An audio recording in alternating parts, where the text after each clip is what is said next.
Pembahasan di malam hari ini kita akan berusaha menyingkap rahasia-rahasia dan peristiwa-peristiwa yang terjadi di atas kepala. Maksudnya peristiwa-peristiwa yang terjadi di langit.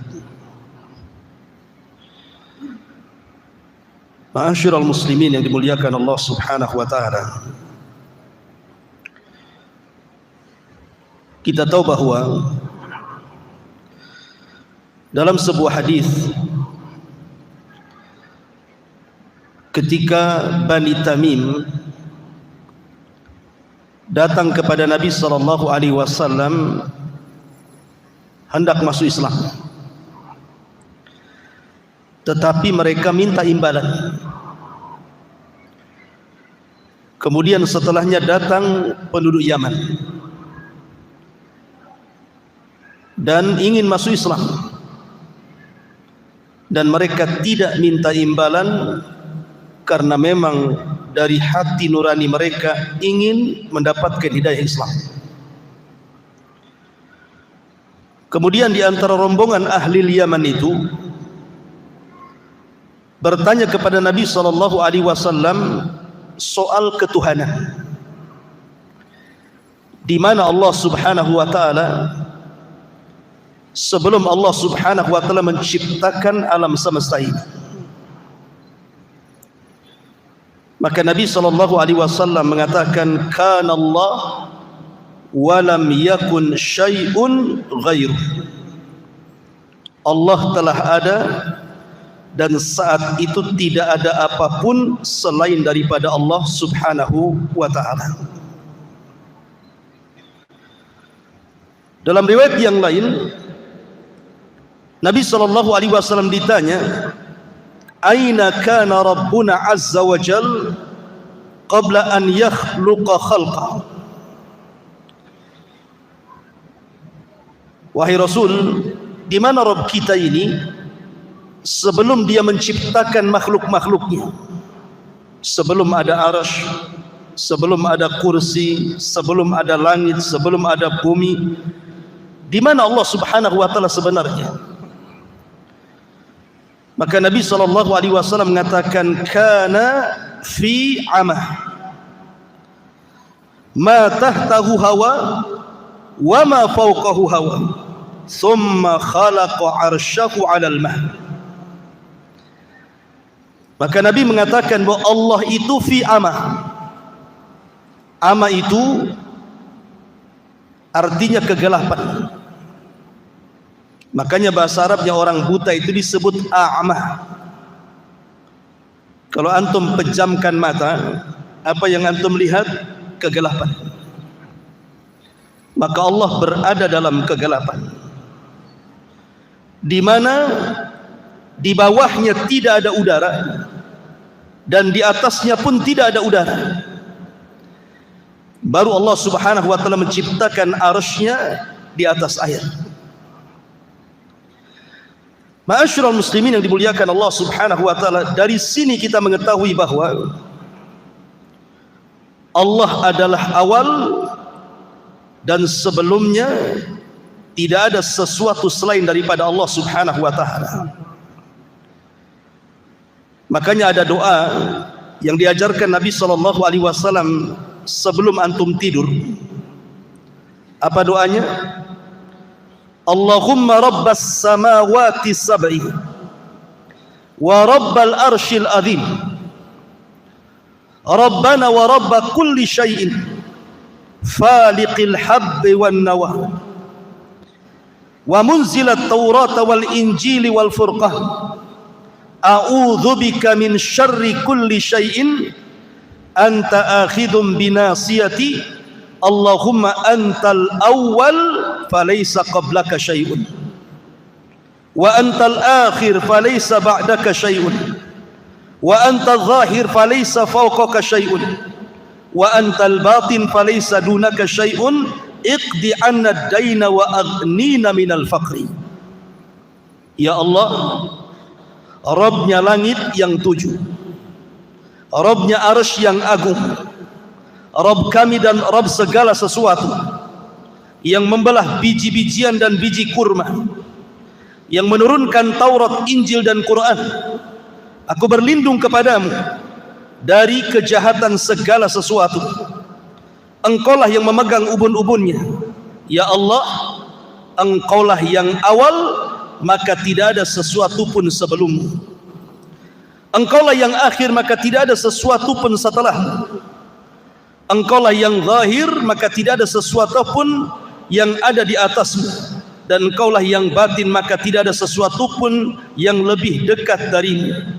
Lunasilah hutang kami dan cukupilah kami dari kemiskinan. Di sini ada kalimat antal awal falaysa qablaka syai'un. Engkau adalah zat yang awal-awal dan tidak ada sebelumnya sesuatu kecuali Allah Subhanahu wa taala. Baru setelah Allah Subhanahu wa taala menciptakan makhluknya, maka yang pertama kali Allah ciptakan apa? Arsy. Ada yang mengatakan qalam, ada yang mengatakan air. Ini khilaf ulama, mana yang lebih dahulu nih? Arsy, qalam, ataukah air? Ada yang mengatakan qalam dulu baru arsy. Ada yang mengatakan arsy dulu baru qalam. Ada yang mengatakan air dulu baru arsy. Ada yang mengatakan arsy dulu baru air. Wallahu alam. Ini menjadi ranah khilaf para ulama.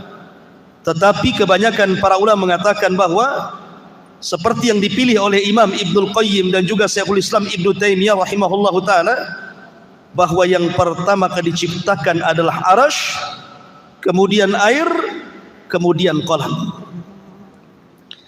Baru setelah itu Allah Subhanahu wa taala ciptakan segala sesuatu. Artinya setelah itu Allah Subhanahu wa taala ciptakan langit dan bumi pada 6 hari. Dan itu difirmankan di dalam Al-Qur'anul Karim tentang penciptaan langit dan bumi itu fi sittati ayyam, pada 6 hari.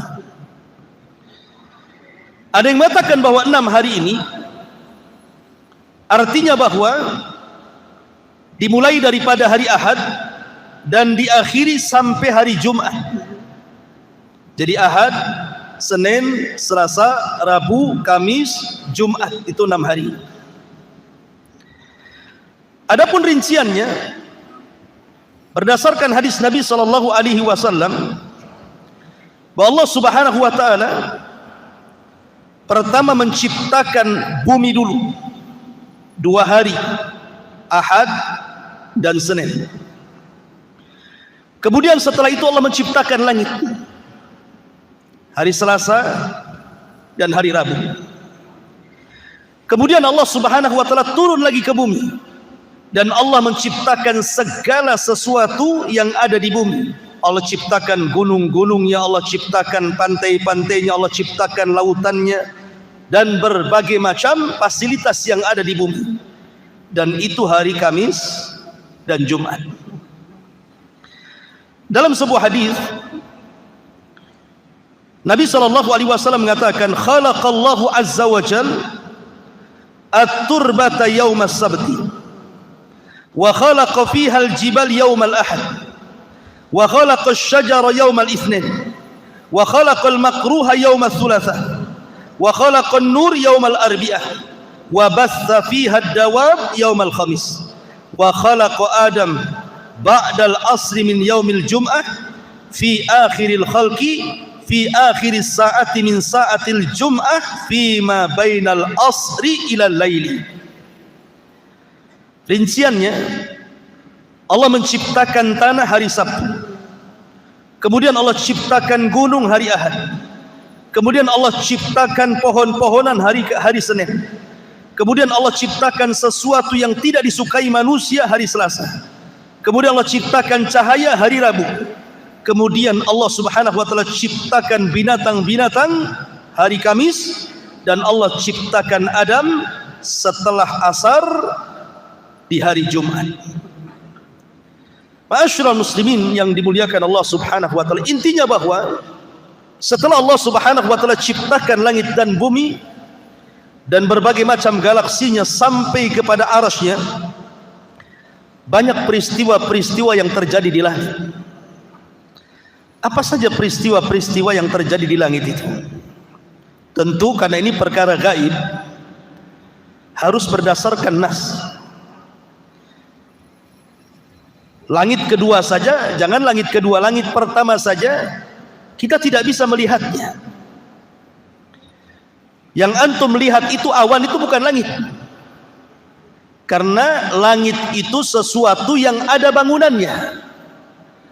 Dan Abdullah ibn Mas'ud radhiyallahu an ketika mengatakan jarak antara langit dan bumi itu perjalanan 500 tahun. Bayangkan perjalanan 500 tahun itu sampai di mana? Itu dari bumi ke langit, dalam asar Abdullah ibn Mas'ud radhiyallahu an. Makanya ketika para ulama membahas soal bulan, apakah bulan itu di bawah langit ataukah bulan itu di atas langit? Bagi yang mengatakan bahwa bulan itu di atas langit, berarti tidak ada orang yang sampai ke bulan. Tetapi kalau bulan itu di bawah langit, memungkinkan orang sampai ke bulan. Alasannya karena langit itu ada pintunya. Makanya dalam peristiwa Mi'raj, Nabi SAW dibawa oleh Jibril, dan Jibril tidak serta-merta langsung naik ke langit pertama, tapi lewat pintunya. Setelah Jibril kemudian meminta kepada penjaga pintu langit pertama tidak langsung membuka, tapi bertanya, "Man, siapa kamu?" Maka Jibril mengatakan, "Saya Jibril." "Siapa yang bersamamu?" "Muhammad." "Awa qad uhiya ilaih." Apakah sudah diwahyukan, diizinkan dia boleh naik? Kata Jibril, boleh, dan sudah diizinkan, baru dibuka. Artinya kalau posisi bulan itu di atas langit, berarti peristiwa Neil Armstrong yang naik ke bulan itu harus minta izin seperti minta izinnya Jibril kepada penjaga pintu langit, kan begitu? Mungkin nggak tuh Neil Armstrong kayak gitu tuh? Assalamualaikum. Waalaikumsalam. Siapa? Neil Armstrong. Mau kemana? Mau ke bulan. Sudah diizinin? Itu tidak tahu saya. Mana bisa kan? Artinya kalau seandainya bulan itu di atas langit, berarti Neil Armstrong itu harus minta izin dulu. Berarti mustahil Neil Armstrong diizinkan naik ke langit. Gak mungkin, dia orang kafir. Mana boleh diizinkan naik ke langit? Mana dalilnya orang kafir tidak diizinkan naik ke langit? Al-Quran yang mengatakan, "La tufattahu lahum abwabus sama wa la yadkhuluna al-jannah hatta yalijal jamalu fi sammil khiyah." Ruhnya orang-orang kafir tidak akan dibukakan pintu-pintu langit padanya, dan mereka tidak akan masuk ke dalam surga sampai ada cerita unta masuk ke lubang jarum. Artinya orang kafir tidak mungkin naik ke langit, kan? Karena tidak dibukakan pintunya.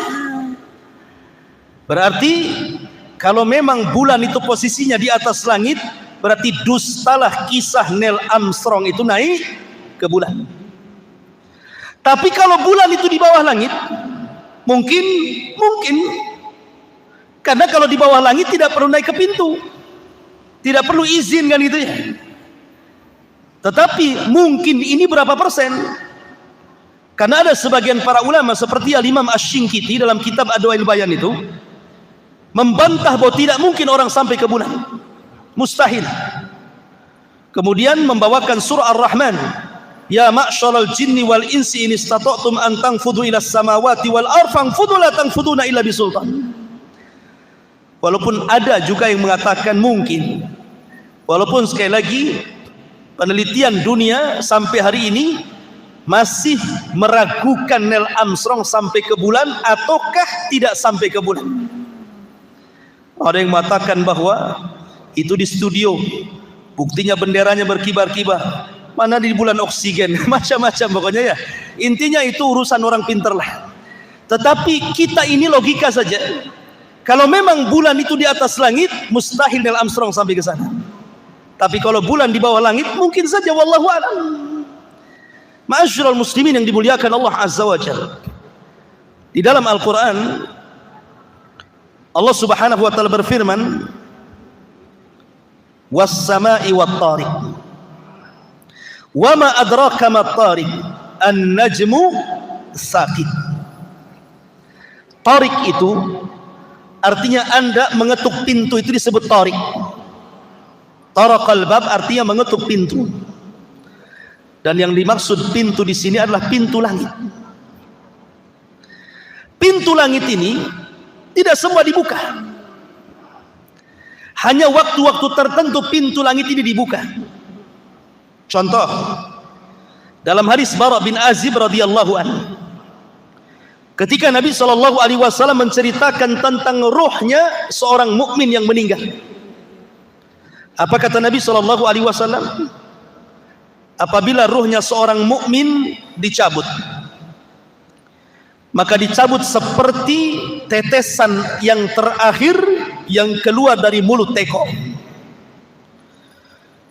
Kemudian setelah itu dicabut, ruh itu dicabut, maka malaikat maut tidak lama memegang ruh itu.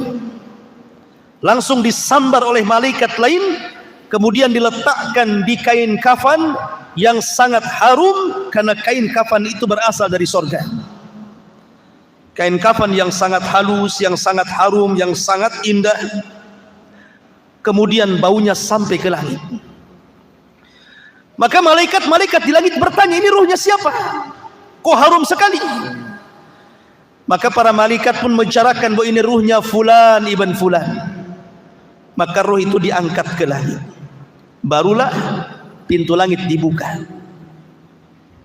Jadi rusulul maut, rasul-rasul kematian itu, para malaikat yang membawa ruhnya seorang yang beriman akan mengetuk pintu langit pertama, kemudian dibuka. Kemudian pintu langit kedua sampai ke-7.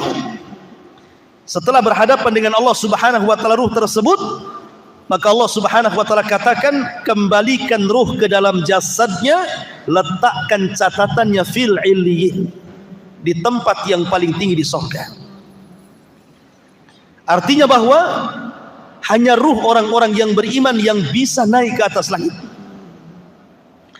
Kemudian peristiwa yang kedua yang bisa melewati pintu langit itu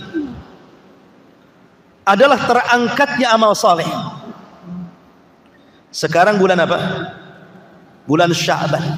Sekarang sudah masuk tanggal 1 bulan Sya'ban, besok tanggal 2 kan gitu. Bulan Sya'ban ini ikhwan adalah satu di antara 4 waktu di mana amalan kita diangkat ke langit. Satu di antara 4 waktu di mana amalan kita diangkat ke langit. Waktu yang pertama, setiap asar dan setiap fajar. Berdasarkan hadis Nabi SAW, yata'aqabuna fikumul malaikah, malaikatul laili wa malaikatul nahar, wa yajtami'una fi salatil asri wa salatil fajri. Kata Nabi SAW, setiap hari Allah itu menugaskan para malaikat untuk mencatat kebaikan kita selama 24 jam. Ada yang mencatat kebaikan di malam hari, dan ada yang mencatat kebaikan di siang hari. Dan malaikat itu tugasnya sendiri-sendiri. Ada malaikat yang ditugaskan di malam hari, ada malaikat yang ditugaskan di siang hari, dan berjumpanya di 2 waktu sholat. Pertama sholat asar, yang kedua sholat fajar. Ketika malaikat siang dan malaikat malam ini menghadap Allah, maka malaikat ini membawa catatan kebaikan kita. Jadi antum ini malam hari ngapain saja? Oh, malam hari ini antum alhamdulillah ngaji di sini. Tapi sebagian saudara antum mungkin lagi maksiat jam segini. Nanti malam lagi antum tahajud. Nanti antum baca Quran, antum berwudu, antum berzikir, semua dicatat sampai waktu subuh. Termasuk tidur antum dicatat. Apakah ketika antum tidur bernilai ibadah atau tidak?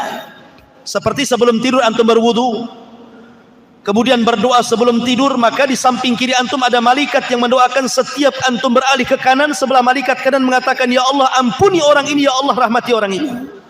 Setiap berguling ke kiri, malaikat sebelah kiri mengatakan, ya Allah ampuni orang ini, ya Allah rahmati orang ini. Sampai subuh. Maka catatan baik kita ini sudah dicatat nih malaikat malam. Maka ketika datang waktu fajar, saat manusia sedang sholat fajar subuh, maka malaikat malam naik ke langit. Ketika itu pintu langit pertama terbuka. Kemudian disusul dengan pintu langit kedua, ketiga, keempat, sampai ketujuh terbuka. Dalam rangka membawa catatan amal kita sampai di Sidratil Muntaha. Kemudian setelah itu malaikat yang mencatat amal kebaikan di siang hari turun ketika manusia sedang sholat subuh. Kemudian mencatat kita kebaikan kita di pagi hari, di siang hari, di sore hari, sampai waktu asar. Maka mereka akan naik membawa catatan amalan kita untuk dilaporkan kepada Allah Subhanahu wa ta'ala. Makanya kenapa dua salat ini disabdakan Nabi SAW, man hafadha ala baradaini dakhalal jannah. Siapa yang menjaga dua waktu salat subuh dan asar, dijamin masuk surga. Karena itu pertukaran malaikat yang mencatat kebaikan siang dan juga malam. Ini alasan pertama, bahwa setiap asar dan setiap subuh pintu langit terbuka untuk mengangkat catatan amal. Kemudian yang kedua, setiap hari Senin dan Kamis Nabi SAW bersabda, tu'radunal a'mal fi kullil khamis wasnaini. Akan ditampakkan amal-amal manusia pada setiap hari Kamis dan hari Senin. Karena dua hari ini adalah dua di mana pintu langit terbuka. Bukan hanya pintu langit saja, pintu sorga terbuka. Setiap hari Senin pintu sorga terbuka. Setiap hari Kamis pintu sorga terbuka. Apalagi pintu langit. Untuk apa? Mengangkat catatan amal kebaikan kita. Dan semua manusia akan diangkat, kecuali dua orang nggak diangkat amalannya. Setiap Senin dan Kamis dua orang akan diangkat amalannya. Pertama, orang musyrik akan diangkat. Yang kedua, musyakhir, orang yang suka memutuskan silaturahim. Orang yang ada masalah dengan orang tuanya, masalah dengan saudaranya, masalah dengan tetangganya, masalah dengan kaum muslimin, suka bertengkar, hasad, dendam, dengki, nggak akan diangkat tuh amalannya. Kenapa Nabi SAW menyebutkan dua perkara, musyrik, musakhir? Apa alasannya? Adapun musyrik, Allah mengatakan, la in asyrakta la yahbatanna amaluka wa la takunanna minal khasirin. Kalau engkau melakukan kesyirikan, hancur lebur amalanmu dan engkau termasuk orang yang rugi. Kalau hancur lebur, apa yang mau diangkat? Diangkat kalau ada amalannya. Kalau nggak ada amalannya, lo apa mau diangkat? Kan sudah lebur gara-gara kesyirikan dia. Kemudian musakhin, orang yang dengki, hasad. Maka Nabi mengatakan, iyyakum wal hasad, fa innal hasada ya'kulul hasanah kama ta'kulun narul khatam. Hati-hati kalian, jangan ada hasad di hati kalian. Karena hasad itu bisa menghapuskan kebaikan kalian seperti api melalap seluruh kayu bakar. Lah kalau amalannya hangus dibakar api, seperti kayu bakar dilalap api sehingga jadi debu, apa yang mau diangkat? Makanya orang musyrik dan orang yang hasad dengki tidak akan diangkat amalannya sampai betul-betul orang itu mentauhidkan Allah dan orang itu saling memaafkan satu dengan yang lainnya, baru diangkat amalannya dan pintu langit akan dibuka. Kemudian yang ketiga, di bulan Sya'ban, bulan ini bulan di mana amalan kita diangkat, ikhwan. Usamah ibn Zaid bertanya kepada Nabi sallallahu alaihi wasallam, "Ya Rasulullah, lam ara tasumu min syahrin min syuhuri ma tasumu min Sya'ban." Rasul, aku tidak melihat dirimu berpuasa sebanyak yang kau lakukan puasa di bulan Sya'ban. Maksudnya puasa sunnah. Apa jawaban Nabi? Kata Nabi SAW, Dzaka syahru yaghfulun nasu anhu. Itulah bulan yang manusia melalaikan bulan Sya'ban. Bainar Rajab wa Ramadan. Karena bulan Sya'ban terjepit antara Rajab dan bulan Ramadan. Rajab bulan mulia, Sya'ban bukan bulan mulia, Ramadan bulan mulia. Artinya Sya'ban itu terjepit di antara dua bulan mulia, sehingga orang melupakan. Orang sibuk di bulan Sya'ban ini, sibuk ngumpulin duit untuk Ramadan, sibuk bekerja, nggak peduli, yang penting Ramadan sudah terkumpul duitnya. Apalagi mendekati Ramadan, harga mahal semua. Makanya kalau bisa Sya'ban ini borong semua, lupa dengan amal soleh, sibuk dengan dunia. Makanya Rasul mengatakan yaghfulun nasu anhu. Bulan Sya'ban ini bulan yang dilalaikan manusia, karena fokus ke Ramadan, Sya'bannya nggak fokus. Padahal Sya'ban ini bulan diangkat di amal. Kemudian Rasul mengatakan wa huwa syahru turfa'u fihi al-a'mal. Dan itulah bulan di mana amalan-amalan manusia diangkat ke langit. Kemudian kata Rasul, wa ana uhibbu an yurfa amali wa ana saimun. Dan saya suka kalau seandainya amalanku diangkat sementara aku sedang berpuasa.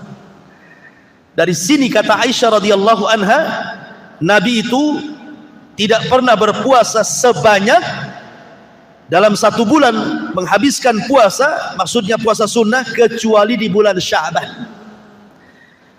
Kenapa?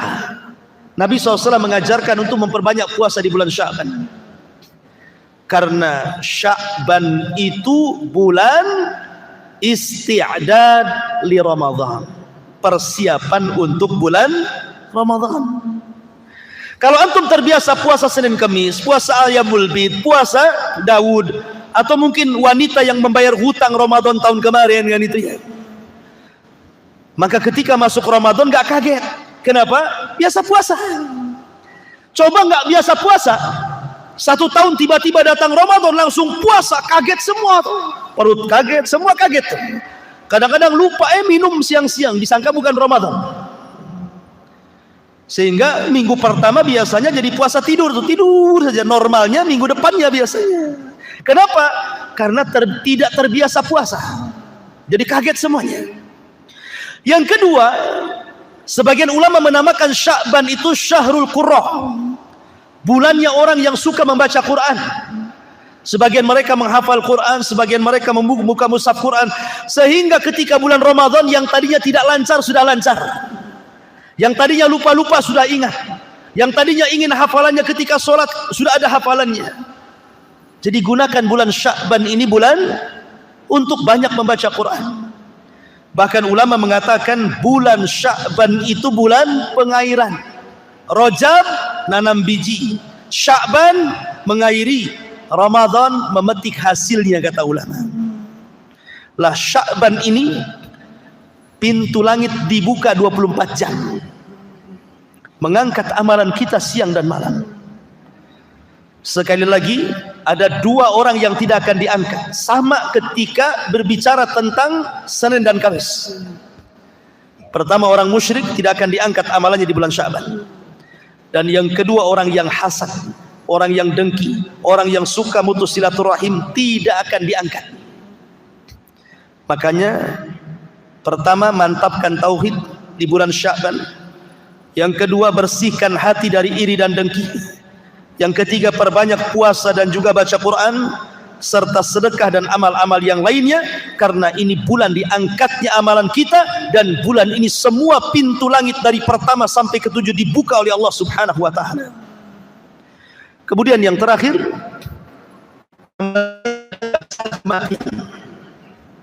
sebagaimana hadis Bara bin Azib tadi, ketika ruh diangkat, catatan ngikut dari bawah. Ketika menghadap Allah, maka Allah mengatakan, kembalikan ruh ke dalam jasadnya, tapi angkatlah fil illiyin, di tempat yang paling tinggi di sorga. Ini peristiwa langit yang luar biasa, di mana pintu-pintu langit terbuka saat diangkatnya amal. Ini yang kedua. Yang ketiga,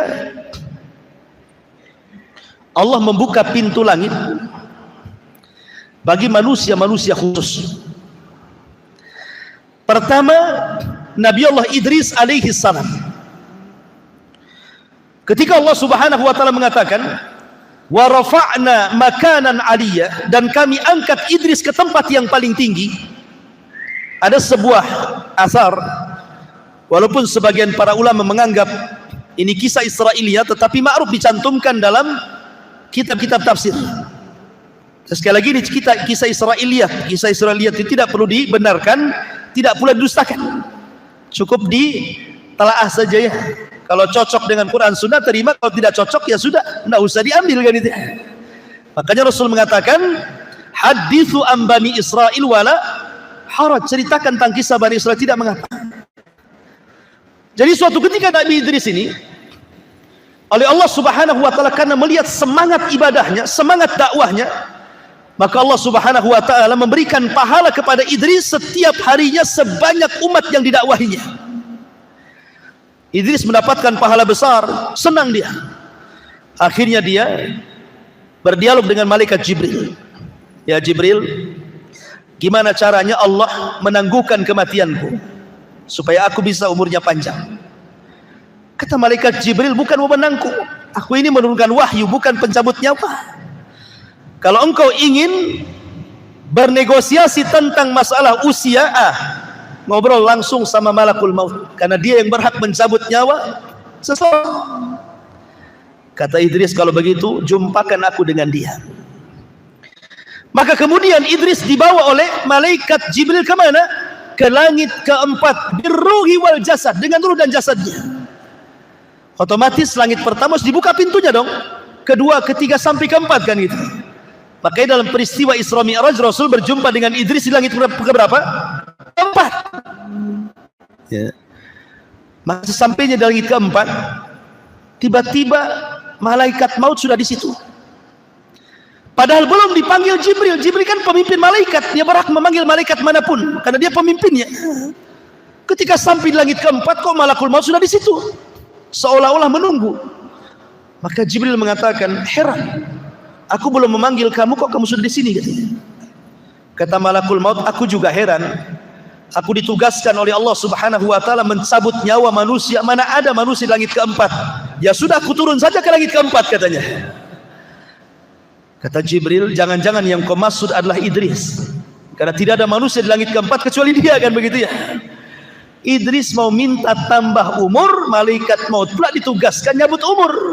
Itulah ajal. Apabila sudah sampai waktunya, tidak mungkin mundur, tidak mungkin maju. Di mana ada kaidah al-hadaru la yamna'ul qadar. Menghindar dari kematian itu tidak mencegah takdir kematian. Orang ini kan mau menghindar dari kematian kan? Takdir kematiannya sampai di situ. Ini yang pertama. Yang kedua, Isa bin Maryam. Ketika tentara Romawi, orang-orang Yahudi mengepung markas Isa bin Maryam, ketika itu Isa sedang bersama orang-orang Hawariyun, sahabat-sahabat setia Isa bin Maryam. Isa tahu dia akan ditangkap, dibunuh, disalib. Maka Isa mengatakan kepada murid-muridnya, siapa yang ingin kuserupakan wajahnya denganku, maka kujadikan dia temanku di sorga. Maka satu di antara murid Isa siap digantikan wajahnya, diusaplah wajahnya sehingga mirip dengan Isa. Maka Isa pun tidur, kemudian diangkat ke langit, birruhi wal jasad, dengan ruh dan jasad. Kemudian orang yang diserupakan itu ditangkap, disalib dan dibunuh. Maka orang Yahudi mengklaim bahwa mereka sudah membunuh Isa bin Maryam. Padahal Isa tidak dibunuh, Isa tidak disalib, Isa diangkat ke langit. Ketika Isa diangkat ke langit, otomatis pintu langit dibuka. Dan dia pun tinggal di langit kedua bersama Yahya ibn Zakaria. Dan Isa ditemui oleh Rasul birruhi wal jasad, karena belum mati. Maka dia berada dengan ruh dan jasadnya di langit kedua. Beda dengan para nabi yang lain, dijumpai oleh Rasul ruhnya saja, tetapi Isa ruh wal jasad. Ini peristiwa yang kedua. Yang ketiga, peristiwa Isra Mi'raj. Nabi sallallahu alaihi wasallam dimi'rajkan oleh Allah Subhanahu wa taala dari mana? Baitul Maqdis. Kenapa dari Baitul Maqdis? Karena pintu langit sejajar dengan Baitul Maqdis. Kenapa tidak dari Mekah saja? Langsung ke Sidratul Muntaha, turun lagi ke Mekah. Kenapa mesti dari Baitul Maqdis ke Sidratul Muntaha, balik lagi ke Baitul Maqdis, baru kemudian ke Mekah? Ulama mengatakan karena pintu langit sejajar dengan Baitul Maqdis, maka harus dari situ Rasul naik. Yang kedua, Baitul Maqdis itu kiblatnya para nabi, sehingga Nabi SAW harus sampai ke kiblatnya para nabi. Kemudian yang ketiga, di Baitul Maqdis inilah semua para nabi menyerahkan estafet dakwah mereka kepada Nabi. Karena ketika Rasul sampai di Baitul Maqdis, Rasul jadi imam. Di belakangnya para nabi, semuanya para nabi. Dan Nabi SAW jadi imam mereka, seolah-olah para nabi menyerahkan bahwa estafet dakwah kami, wahai Muhammad, kuserahkan kepada kamu. Makanya Nabi ajarannya akan sampai kepada seluruh para nabi yang di belakangnya. Ajaran Islam yang dibawa Rasul akan sampai ke daerah-daerah yang para nabi sholat di belakangnya. Makanya kita lihat bagaimana Islam menyebar di seantero dunia, kan? Ada di mana-mana. Mana negeri para nabi itu? Negeri para nabi itu Syam, Irak, Mesir, Jazirah Arab. Itu negeri para nabi. Dan Islam berkembang di 4 tempat. Mesir berkembang Islam sampai hari ini. Syam berkembang Islam hari ini. Irak berkembang Islam hari ini. Jazirah Arab berkembang Islam dari ini. Kenapa? Karena Rasul jadi imam di belakang para nabi yang pernah mendakwai daerah-daerah tersebut. Bahkan Islam bukan hanya berkembang di 4 negara, Mesir, Irak, Arab, tapi sampai ke semua benua. Benua Asia, benua Afrika, benua Eropa, semua ada Islam. Ma'asyiral muslimin yang dimuliakan Allah Azza wa Jalla, dari sinilah Rasul Sayyidul Anbiya'i wal Mursalin, pemimpin para nabi dan rasul. Baru Nabi diangkat ke langit. Kemudian berjumpa dengan Adam di langit pertama. Kenapa berjumpa dengan Adam? Supaya menjadi ibrah bahwa, karena kita tahu bahwa peristiwa Isra Mi'raj itu kan saat kesulitan dakwah, ikhwan. Paman Rasul meninggal, istrinya meninggal, tidak bisa berdakwah di Mekah, akhirnya hijrah ke Taif, sampai dilempari batu, mau masuk ke Mekah lagi tidak bisa. Jadi Rasul itu sedang kesulitan berdakwah. Lah disitulah Allah Isra Mi'rajkan ke langit. Jadi ketika melihat para nabi, banyak pelajaran yang Nabi SAW ambil dari para nabi di langit itu. Pertama berjumpa dengan Adam. Sebagaimana Adam hijrah dari surga ke dunia, maka Rasul pun akan hijrah dari Mekah ke Madinah. Kemudian setelah itu berjumpa dengan Isa dan Yahya. Apa hikmahnya? Isa dan Yahya disakiti orang Yahudi. Bahkan Yahya dipenggal lehernya untuk menjadi mahar seorang wanita pelacur bagi seorang raja. Begitu juga Isa, hampir dibunuh kalau bukan karena diangkat Allah. Artinya Nabi pun akan mengalami hal yang sama. Setelah hijrah dari Mekah ke Madinah, dia akan dihadapkan dengan permusuhan bersama orang-orang Yahudi. Bagaimana Yahudi Bani Nadir akan membunuh Rasul. Bagaimana Bani Quraizah yang meracun Nabi SAW. Bagaimana orang-orang Khaybar yang mengirim tukang sihir Labid bin Asam untuk menyihir Nabi SAW. Artinya Rasul akan dihadapkan dengan permusuhan besar dengan orang-orang Yahudi. Kemudian naik ke langit ketiga, berjumpa dengan Nabi Yusuf. Kenapa berjumpa dengan Nabi Yusuf? Yusuf itu disakiti saudaranya. Usia 10 tahun dicemplungkan ke sumur. Kemudian diambil para pedagang, dijual di Mesir. Maka Rasul pun dakwahnya yang pertama kali menghalangi siapa? Saudaranya. Siapa saudaranya? Abu Lahab dan saudara-saudaranya yang lain. Sehingga Allah turunkan ayat Tabbat yada Abi Lahabin wa tab. Kemudian naik ke langit keempat, berjumpa dengan Idris. Sebagaimana Idris diangkat derajatnya sampai ke langit keempat, maka Rasul pun akan diangkat derajatnya. Wa rafa'na laka dzikrah. Kami akan angkat penyebutan wahai Muhammad. Hari ini tidak ada nama terbanyak di dunia kecuali nama Muhammad. Sebutkan Nama siapa nama yang paling banyak disebut di dunia kalau bukan nama Muhammad? Ketika antum azan mendengar nama Muhammad, ketika qomat mendengar nama Muhammad, ketika salawat mendengar nama Muhammad, ketika tasyahud mendengar nama Muhammad. Bahkan setiap ada orang lahir dikasih nama Muhammad, ada orang mu'alaf disebut nama Muhammad, macam-macam diagungkan namanya. Kemudian setelah itu naik ke langit keberapa? Kelima, berjumpa dengan Nabi Harun. Dan Harun lembut, maka Rasul diajarkan untuk lembut dalam berdakwah. Kemudian naik ke langit, ke langit ke-6 berjumpa dengan Nabi Musa. Musa diuji oleh Allah Azza wa Jalla dengan banyak disakiti Bani Israel, sampai-sampai Rasul mengatakan, rahimallah akhi Musa udhiya katsiran fasabar. Sungguh Allah merahmati Nabi Musa, diuji banyak kali oleh Bani Israel tapi dia sabar. Maka Rasul pun akan sama, banyak ujian yang akan dilalui Nabi SAW. Bahkan semua ujian yang kita lalui sudah pernah diujikan Allah kepada Nabi SAW. Yang terakhir, berjumpa dengan Ibrahim. Ibrahim adalah orang yang mirip wajahnya dengan Nabi SAW. Dia membangun Ka'bah. Al-jaza'u min jinsil amal, balasan sesuai dengan amalannya. Dia pun bersender di tiang Baitul Ma'mur, Ka'bahnya para malaikat. Dan Rasul akan memakmurkan Ka'bah yang dibangun Ibrahim. Sampai hari ini umat Islam datang ke Ka'bah, memakmurkan Ka'bah yang dibangun Ibrahim. Wa idh yarfa Ibrahimul qawa'ida wa Ismail. Dan ketika Ibrahim dan Ismail meninggikan Ka'bah, kemudian disyariatkan haji kepada manusia, maka haji satu di antara rukun Islam bagi kaum muslimin. Baru setelah itu naik ke Sidratil Muntaha. Bagaimana kasusnya, kisahnya, dan peristiwa-peristiwa langit yang lainnya masih banyak. Nanti kita uraikan setelah Isya, karena sudah masuk waktu Isya. Subhanakallahumma bihamdika asyhadu an la ilaha illa anta astaghfiruka wa atubu ilaik. Allahu ta'ala. Assalamualaikum warahmatullahi wabarakatuh. Kita masih membahas tentang peristiwa-peristiwa yang ada di langit.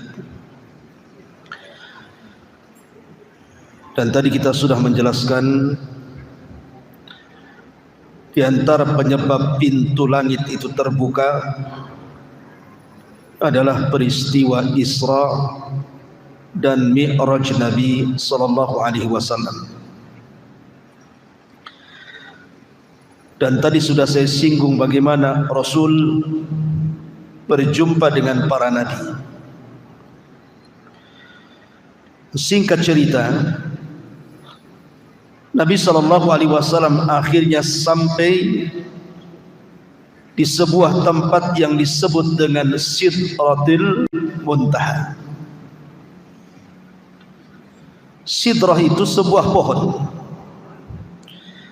yang kalau seandainya seseorang memacu dengan kuda balap selama 100 tahun, niscaya bayang-bayang pohon itu tidak mungkin lepas. Saking besarnya pohon itu. Daunnya seperti telinga-telinga gajah, dan buahnya seperti tempat-tempat yang biasa orang-orang menyimpan kurma di situ. Artinya bahwa Sidratil Muntaha itu adalah akhir daripada seluruh ilmu makhluk-makhluk Allah Azza wa Jalla. Karena di atasnya tidak bisa dijangkau makhluk kecuali Allah Subhanahu wa taala. Di sinilah Nabi sallallahu alaihi wasallam mendapatkan syariat salat. Makanya sering saya katakan bahwa salat itu ibadah mulia.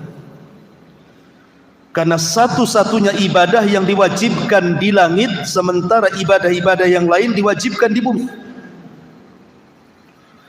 Salat itu ibadah yang kewajibannya tanpa ada perantara antara Allah, malaikat dengan Rasul, tapi langsung Allah kepada Rasul.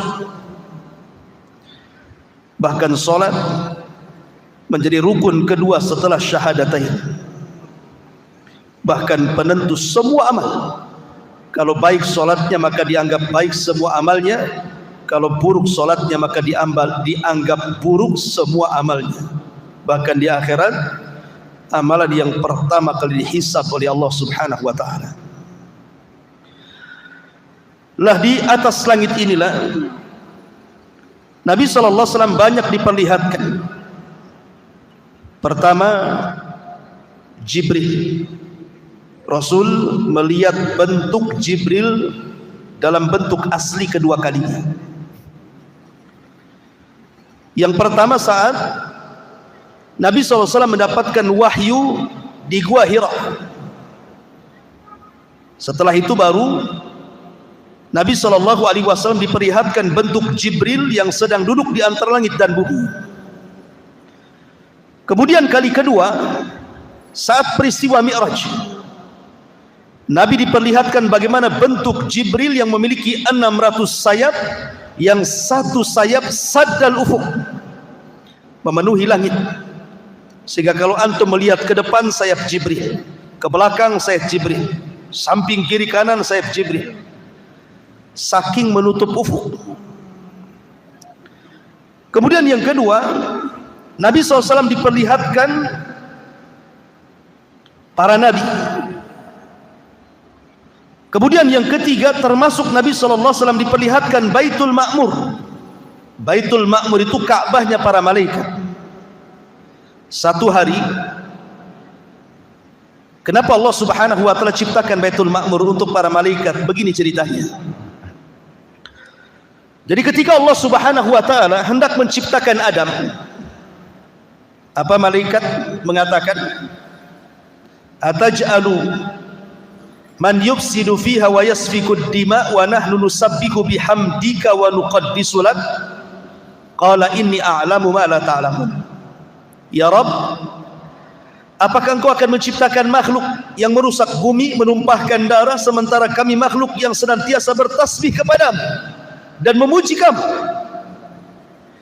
Seolah-olah malaikat mengatakan, ginilah ya Rabb, sudahlah, tak perlu kau ciptakan Adam itu. Kalau tujuannya hanya merusak bumi, menumpahkan darah, biar kami yang menghuni bumi, biar tidak ada pertumpahan darah lagi, tidak ada yang merusak bumi lagi. Biar kami yang menghuni bumi, kami yang akan bertasbih, beribadah siang malam setiap detik kepadamu.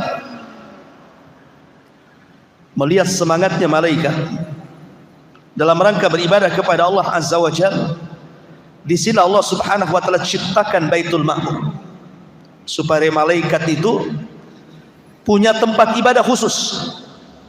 Bagi manusia disebut Ka'bah, bagi malaikat disebut Baitul Ma'mur, Ka'bahnya para malaikat. Karena semangatnya mereka, Allah ciptakan Baitul Ma'mur. Maka malaikat pun memiliki Ka'bah sendiri. Kata Imam Ibnu Katsir rahimahullahu ta'ala dalam kitab Bidayah wa Nihayah, Baitul Ma'mur, Ka'bahnya malaikat ini kalau jatuh maka menimpa Ka'bah yang ada di bumi. Jadi satu garis lurus ke atas antara Ka'bahnya malaikat Baitul Ma'mur dengan Ka'bahnya manusia. Menurut Imam Ibnu Katsir dalam kitabnya Bidayah wa Nihayah. Lah setiap hari Rasul diperlihatkan bagaimana malaikat masuk ke Baitul Ma'mur itu jumlahnya 70.000 masuk ke Baitul Ma'mur. Di situ mereka tawaf, beribadah kepada Allah Azza wa Jalla satu hari saja. Habis itu mereka keluar dan tidak pernah kembali. Kemudian esok harinya datang malaikat yang baru dengan jumlah yang sama, 70.000. Kemudian tawaf satu hari, kemudian keluar dan tidak pernah kembali. Kemudian Allah ciptakan malaikat yang sama jumlahnya masuk lagi ke Baitul Ma'mur, dan begitulah setiap harinya. Anda bisa bayangkan berapa jumlah malaikat? Banyak sekali. Kalau setiap hari 70.000 malaikat masuk ke Baitul Ma'mur kemudian keluar tidak pernah kembali, besoknya masuk lagi 70.000 malaikat dan tidak pernah kembali. Wa ma ya'lamu junuda rabbika illahu wa ma huwa illa dzikra lil bashar. Tidak ada yang tahu jumlah para malaikat kecuali Allah. Kalau itu adanya, malaikat wa yaf'aluna ma yu'marun, tidak pernah bermaksiat apapun yang Allah perintahkan. Seandainya seluruh manusia kufur, tidak mungkin mengurangi kekuasaan Allah. Sudah ada para malaikat yang ibadah. Sebagaimana kalau semua manusia beriman, tidak pernah menambah kekuasaan Allah sedikit pun. Ma'asyiral muslimin yang dimuliakan Allah Azza wa Jalla, termasuk Nabi SAW diperlihatkan Nahrul Kautsar. Nahrul Kautsar itu artinya telaga Al-Kautsar, di mana alirannya sampai ke Sidratil Muntaha. Kata Nabi SAW, aku melihat ada 2 aliran, ada 4 aliran, 2 zahir dan 2 batin. Adapun yang batin di sorga, adapun yang zahir di dunia, maksudnya Sungai Efrat dan Sungai Nil. Dulu asalnya air itu dari sorga, asalnya. Sebagaimana Adam kan asalnya dari tanah, anak cucunya kan bukan dari tanah. Jin asalnya dari api, anak cucunya bukan dari api. Sama Efrat dan juga Nil asal airnya dari sorga. Habis itu ya tercampur air dunia lah kan itu. Artinya bahwa Rasul diperlihatkan itu di mana, di langit sana. Termasuk Nabi SAW diperlihatkan sorga dan neraka. Di antaranya Nabi SAW masuk ke dalam sorga. Kemudian Nabi SAW melihat ada istana yang sangat megah. Kata Nabi SAW, dakhaltul jannah fa idza ana bi qasri minadz zahab. Aku masuk ke dalam sorga, tiba-tiba di hadapanku istana terbuat dari emas. Kemudian Rasul bertanya, ini untuk siapa ini? Maka malaikat mengatakan, li rajulin minal Arab, untuk laki-laki dari Arab.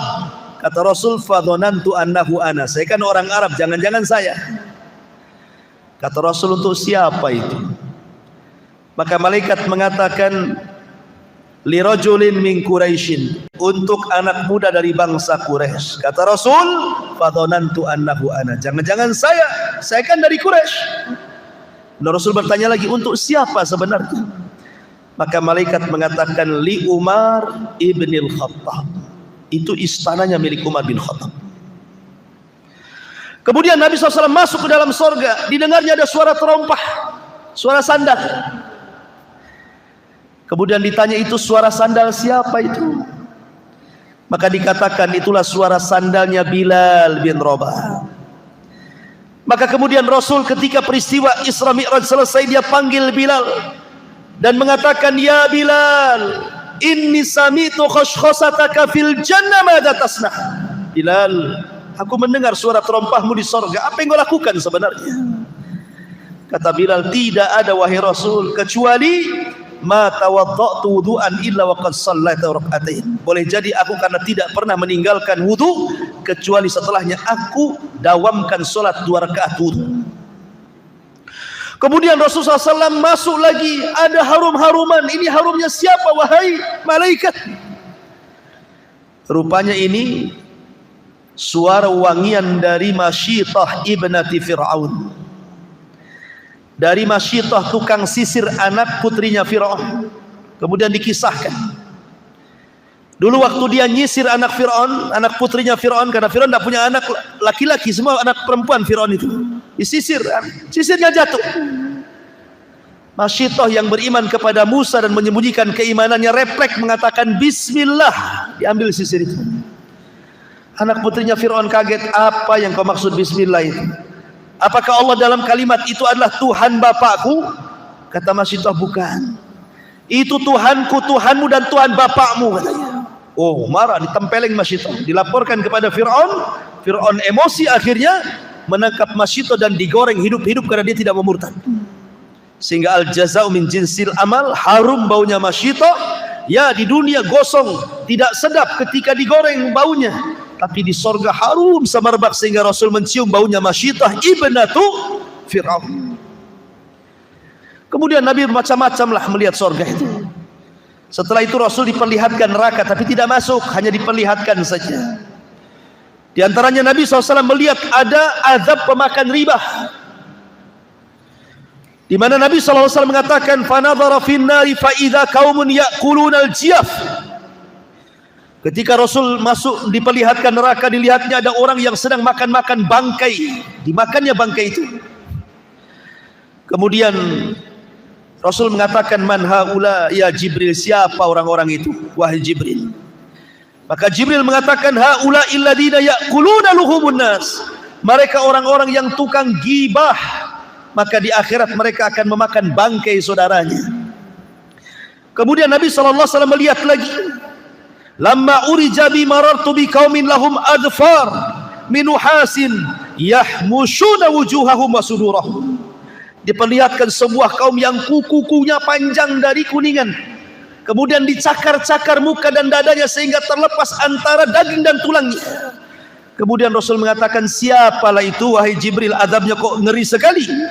Maka Jibril mengatakan, merekalah alladzina ya'kuluna luhumun nas wa yaqauna fi a'radihim. Mereka orang yang suka menyebar-nyebar aib saudaranya, yang suka mencongkel-congkel aib saudaranya, menyebar fitnah dan begitu seterusnya. Termasuk juga kata Rasul, ra'aitu lailata usriya birijalan tuqradu shifahuhum bimaqarid minnar. Saat malam aku diisrakan, aku melihat ada orang yang digunting-gunting lidahnya di neraka. Kemudian aku katakan, ya Jibril, siapa mereka itu? Kok ada gunting api menggunting-gunting lidahnya? Maka Jibril mengatakan, haula al-khutaba'u min ummatika ya'muruna an-nas bil birri wa yansawna anfusahum wa hum yatluna al-kitab afala ya'qilun. Mereka para pendakwah dari umatmu, mereka pandai menyuruh manusia kepada kebaikan, tapi mereka melupakan diri mereka sendiri. Maka mereka adalah khutbah, ahli khutbah yang menyebar fitnah di tengah-tengah manusia. Dan begitu seterusnya. Termasuk Rasul diperlihatkan makanan penduduk neraka zakum, yang Allah katakan, inna syajarataz zakum ta'amun asim. Di mana syajarataz zakum itu keluar dari dasar jahim, di mana buahnya seperti kepala-kepala setan, dan itu adalah pohon yang dilaknat, di mana kalau dimakan akan menghancurkan tenggorokan dan perut, karena memang zakum terbuat dari api, na'udzubillah. Ma'asyiral muslimin yang dimuliakan Allah Subhanahu wa taala. Inilah di antara peristiwa-peristiwa langit dalam peristiwa Isra Mi'raj. Kemudian di sana ada peristiwa langit yang lainnya. Ketika Allah Subhanahu wa taala berfirman di dalam Al-Qur'anul Karim, hatta idza fuzzi'a an qulubihim qalu madza qala rabbukum qalu al-haqq wa huwal aliyyul kabir. Dalam surah As-Saba 23. Sehingga apabila fuzzi'a an qulubihim, rasa takut mereka agak mereda, maksudnya rasa takut para malaikat sudah mereda. Qalu, maka malaikat bertanya kepada Jibril, madza qala rabbukum, apa yang difirmankan Rabb kalian kepada kami wahai Jibril? Maka Jibril mengatakan, qalul haqq wa huwal aliyyul kabir, kebenaran dan kebenaran.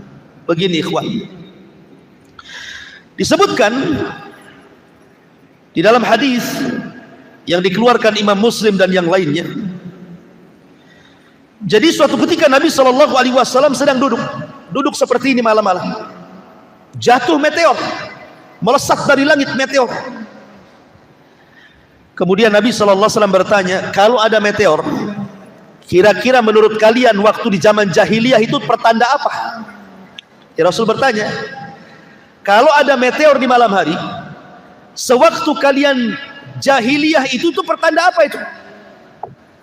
Maka para sahabat mengatakan, kalau seandainya meteor jatuh pada zaman jahiliyah, maka mereka mengatakan boleh jadi wulidal lailata rajulun azim au mata rajulun azim. Boleh jadi malam itu mati orang yang mulia atau hidupnya orang yang mulia, lahirnya orang yang mulia atau matinya orang yang mulia. Kata Nabi SAW, bukan. Meteor itu bukan lahirnya orang yang kelak akan menjadi orang besar atau matinya orang yang dianggap besar.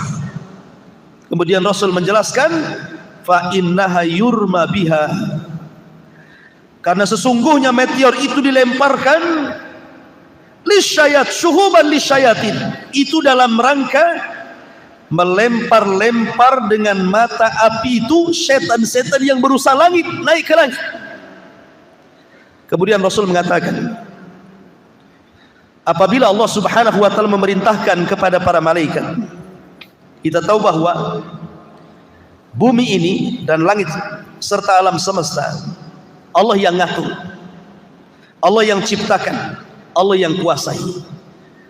Tetapi aturan-aturan Allah itu dipegang oleh para malaikat. Seperti menurunkan hujan, Allah perintahkan turunkan hujan, maka malaikat akan turunkan hujan. Buat gempa, maka malaikat buat gempa. Buat tsunami, maka malaikat buat tsunami. Gunung meletus, maka malaikat buat gunung meletus. Tumbuhkan tuh di ladang di sawah, maka malaikat akan menumbuhkan atas perintah Allah. Makanya ada hadis dalam Sahih Muslim atau Sahih Bukhari kalau tidak salah, di zaman Bani Israel ada orang yang jalan di kebun, tiba-tiba ada awan hitam di atas kepalanya. Tiba-tiba di balik awan itu ada suara iski hadiqata fulan, hujani kebunnya si fulan. Anak muda yang berjalan di pematang ladang ini kaget, kok ada suara di balik awan, dan mengatakan hujani kebun si fulan. Diikuti awan itu sampai akhirnya awan itu persis di bawah kebun si fulan, tiba-tiba menghujani kebun itu. Anehnya yang lain tidak kehujanan, kebun sapetak itu saja dihujani. Kemudian awan ini pergi. Kemudian orang ini heran, ditunggu siapa pemiliknya. Ketika datang pemiliknya ditanya, apakah engkau yang punya kebun? Ya. Namamu siapa? Dia mengatakan fulan ibn fulan. Kaget, loh, kok persis seperti nama yang disebut di balik awan itu. Kemudian orang ini mengatakan, apa yang kau lakukan dengan kebunmu ini? Maka dia mengatakan, aku kalau panen aku buat 3. Sepertiga aku kembalikan ke ladang, sepertiga aku sedekahkan, dan sepertiga untuk keluargaku. Oh, artinya sedekah itu membawa rizki. Artinya yang membawa awan ini siapa? Malaikat. Jadi Allah Subhanahu wa taala kalau memerintahkan sebuah perkara, apa kata Rasul? Maka Allah akan membuat suara seperti rantai besi yang dipukul-pukulkan ke batu yang sangat keras. Dan itu suara gemerincing yang membuat para malaikat satu langit pingsan. Tidak ada yang siuman. Semua dibuat pingsan oleh Allah Azza wa Jalla.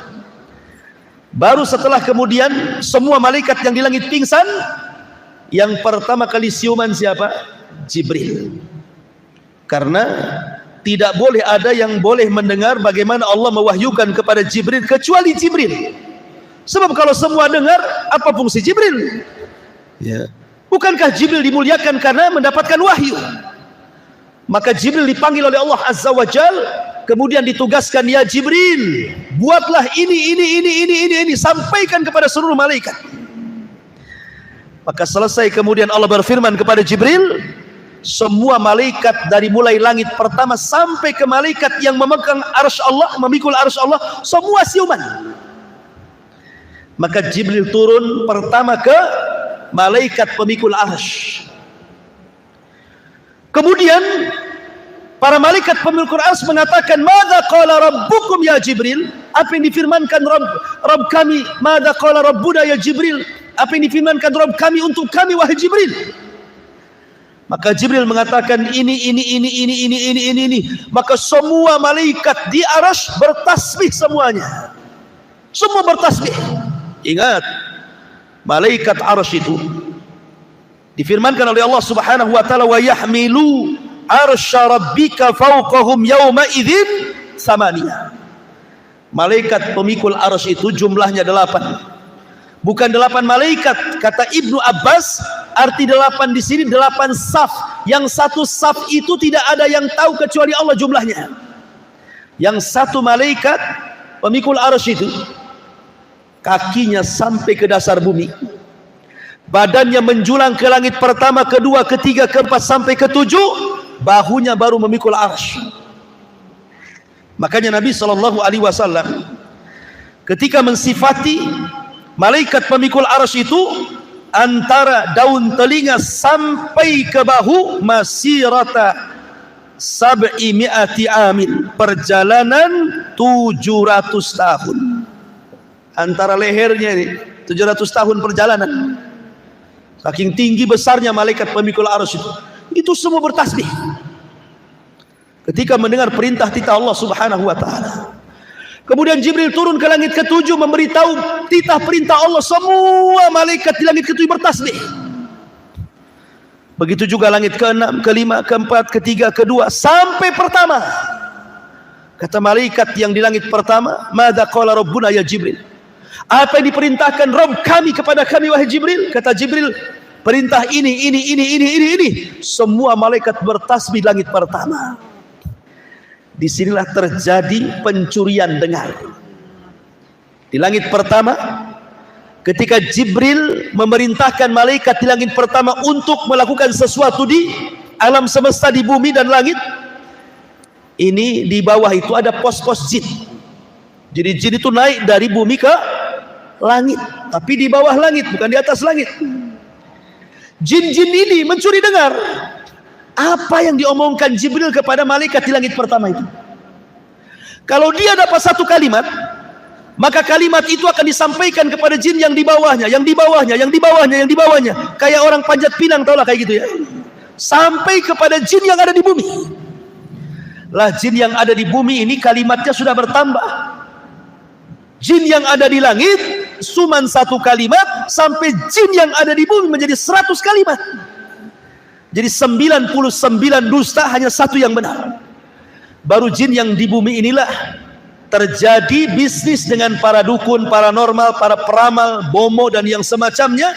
Akhirnya menghabar beritakan kepada mereka, terjadilah jual beli antara jin yang ada di bumi dengan para dukun itu. Makanya dukun itu para pendusta. Karena yang dihabarkan jin itu dari 1000 habar, 999 hoax, yang satu benar. Kemudian dukun menyampaikan kepada kita, yang satu benar, 999 dusta. Artinya jin membohongi dukun, dukun pula membohongi kita. Itu silsilah tipu menipu namanya. Kita ditipu dukun, dukun pula ditipu jin. Makanya mereka itu terkenal para pendusta, jangan dibenarkan. Kalaupun benar, itu yang benar tuh. Tapi 99% semuanya dusta. Ma'asyiral muslimin yang dimuliakan Allah Azza wa Jalla. Itulah kejadian peristiwa langit, di mana Allah Subhanahu wa taala memerintahkan para malaikat untuk ditugaskan lewat Jibril sampai kepada peristiwa pencurian dengar jin kepada perintah Allah lewat malaikat Jibril langit pertama. Kemudian peristiwa yang lain di langit itu, peristiwa nuzulul Quran, turunnya Al-Quran. Turunnya Al-Quran itu sebenarnya pertama Allah memerintahkan kolam untuk mencatat Al-Quran, kemudian diletakkan di Lauhil Mahfuz. Yang kedua di malam Lailatul Qadar, Quran itu turun tidak langsung ke bumi. Kemana? Ke Baitul Uzzah. Di langit pertama ada tempat namanya Baitul Uzzah. Disitulah Al-Quran 30 juz disimpan. Sebelum turun ke bumi diangsur-angsur sampai 23 tahun baru sempurna 30 juz. Dan di malam Lailatul Qadar para malaikat turun dari langit ke bumi, jauh jumlahnya lebih banyak dibandingkan kerikil yang ada di permukaan bumi. Ini peristiwa yang langka luar biasa, setahun sekali di malam Lailatul Qadar. Malaikat sampai turun, sampai dipimpin Jibril. Kalau bukan peristiwa yang luar biasa, apa namanya? Bumi dipenuhi malaikat. Dan banyak lagi peristiwa-peristiwa yang terjadi di langit, karena juga waktu. Wallahu a'lam bishawab. Ini yang bisa sampaikan. Mudah-mudahan ada manfaatnya. Insyaallah kita berjumpa di kesempatan. Subhanakallahumma bihamdika asyhadu an la ilaha illa anta astaghfiruka wa atubu ilaik. Allahu ta'ala alam. Assalamualaikum warahmatullahi wabarakatuh.